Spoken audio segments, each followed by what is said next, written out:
Everyone, welcome to basic biology classes. Today I'm going to start moving protein into membrane and organelle, which is a very important topic for your BSc or MSc syllabus. In this lecture we are going to deal with three questions mainly. First, what is protein sortings and its types? Second,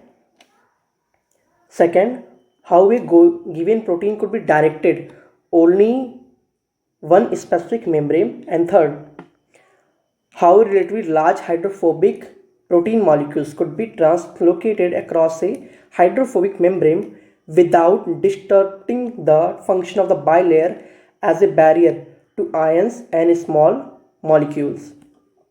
Okay, चलिए let's start our first question. What is protein sorting? Firstly हम लोग definition जानेंगे कि protein sorting होती क्या है. It means delivery of newly synthesize protein, means delivery of newly synthesize protein to their proper cellular destination is called protein sorting. और protein means एक nascent particular protein है, इसको किसी अपने डेस्टिनेशन पे जाने के लिए साइटोप्लाज्म से किसी पर्टिकुलर ऑर्गेनल में ईआर में जा सकता है, और यहाँ ईआर में या किसी भी ऑर्गेनल में, न्यूक्लियस हो गया, माइटोकॉन्ड्रिया, गोल्गी कॉम्प्लेक्स, कहीं भी यहाँ से यहाँ जाने में जो ये ओवरऑल प्रोसेस है, इसी को प्रोटीन सॉर्टिंग और प्रोटीन टारगेटिंग बोलते हैं. Okay, let's come to our इस type.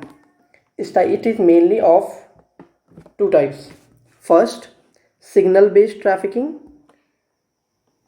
Signal based targeting.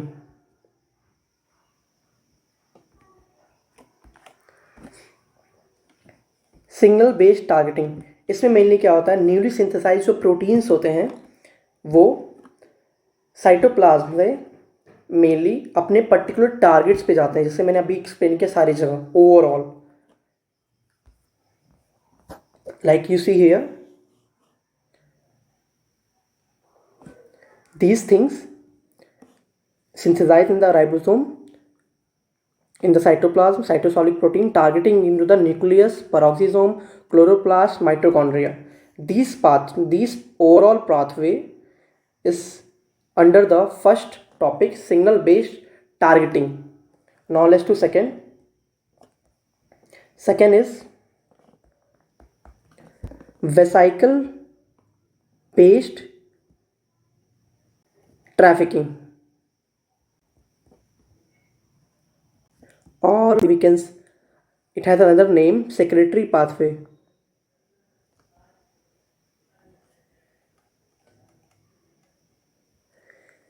In these, mainly secretory pathway involve the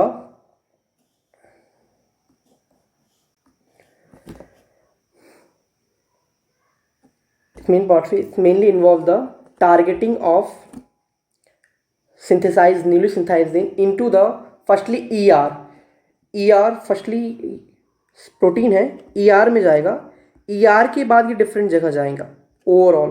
तो इस सेकेंडरी पाथवे जो है वो ओवरऑल ER से स्टार्ट होती है, और मेनली जो प्रोटीन है वो ड्यूरिंग द सिंथेसिस, मतलब नेसेंट न्यूली फॉर्म प्रोटीन इसमें डायरेक्टली अंदर आते हैं, और ER से होके हम कह सकते हैं secretary pathway always start from the ER.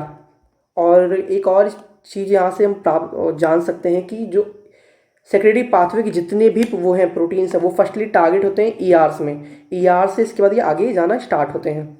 ठीक है, ये हमारा पहला क्वेश्चन हो गया आपका, what is protein sorting and its type. And mainly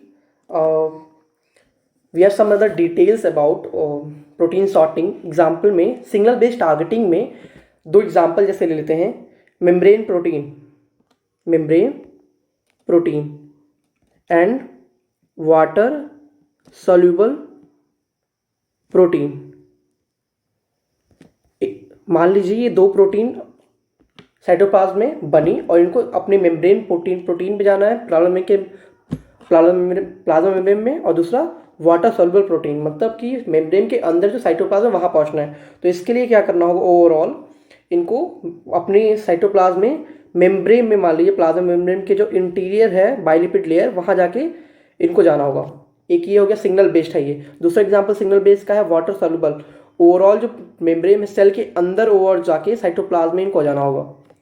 दूसरा वेसाइकल बेस में आ जाइए अगर, तो वेसाइकल बेस में आपका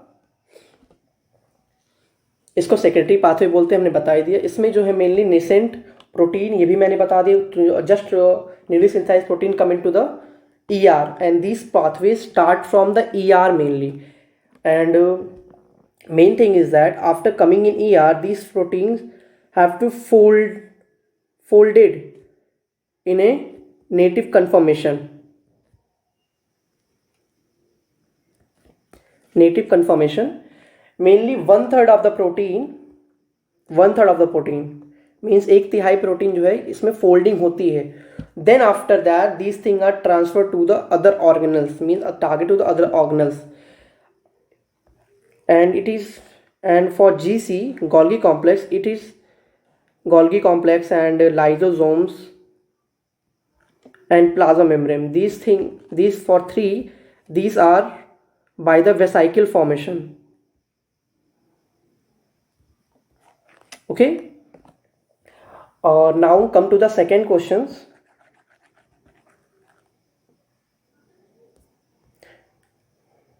How a given protein could be directed to only one specific membrane, means कहने का मतलब है ये कि इसको कैसे पता चलता है किसी प्रोटीन को किसी उसी प्लेस जाना जहाँ ये रेगुलर जाता है। उसके लिए क्या है कि जो प्रोटीन है हमारा टारगेटेड प्रोटीन है मेनली, इसको वहाँ जाना है, उसके प्रोटीन के सीक्वेंस में ही, प्रोटीन के सीक्वेंस, मान लीजिए ये प्रोटीन है, प्रोटीन के सीक्वेंस में ही मेनली इसका जो सीक्वेंस मान लीजिए इतना दूर, ओवरऑल ये सीक्वेंस में एक इंकोडेड 20 अमाइनो एसिड का एक सीक्वेंस होता है जो डिसाइड करता है कि किस पर्टिकुलर ऑर्गेनेल और प्लाज्मा मेम्ब्रेन पे जाना है। ठीक, तो सेकंड क्वेश्चन का आंसर ये हो गया कि already within the targeted protein it has a signal sequence, it has a particular name signal sequence, और we can say signal peptide. These signal peptide of signal sequence have the information where the targeted protein has to go is already decided in the protein itself. Okay, and these thing mainly signal sequence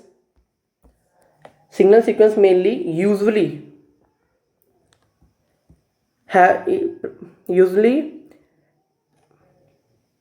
in near of N terminus of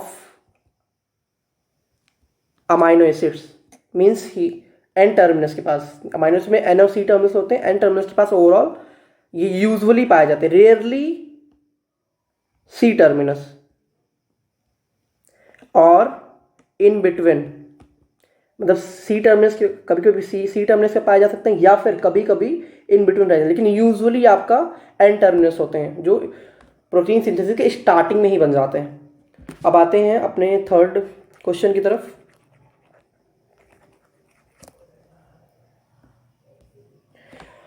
how relatively large hydrophobic molecule, protein molecule could be translocated across the hydrophobic membrane without disrupting the function of bilayer as a barrier to ions and a small molecule। कहने का मतलब ये है कि कैसे कोई large hydrophilic protein molecule without disturbing the plasma function of bilayer, बिना bilayer के फंक्शन को डिस्टर्ब किए कैसे उसमें उसके अंदर या उसके पार चला जाता है, जबकि वो खुद बैरियर होता है स्मॉल आयंस के लिए। इसके लिए मेनली क्या होता है, जो सिग्नल पेप्टाइड जो हमने अभी बताया वो क्या करता है, सिग्नल पेप्टाइड, अगर ये सिग्नल है, ऑब्वियस सी बात है ये सिग्नल है, तो ये लिगैंड की तरह काम करेगा।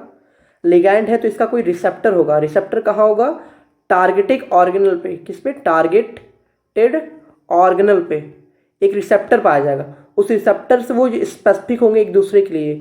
ठीक है, जो ओवरऑल जैसे ये बाइंडिंग होंगी तैसे एक ट्रांसलोकेटर मीन्स प्लाज्मा मेम्ब्रेन में मान लीजिए ये, तो इस पे एक चैनल ट्रांसलोकेटेड चैनल काम करेगा जो ओवरऑल सीक्वेंस को अंदर लाएगा। अगर वो एक्वस इन्वायरमेंट वाला चाहे, अगर एक्वस में नहीं जाना है तो अगर मेम्ब्रेन पे रहना तो उसको यहीं लाके यहीं इसको छोड़ देगा। ठीक है, तो इसका थर्ड का आंसर हमारा ऐसे ये हो गया। तो ओवरऑल आपको अच्छा लगा होगा। Thank you for joining the class.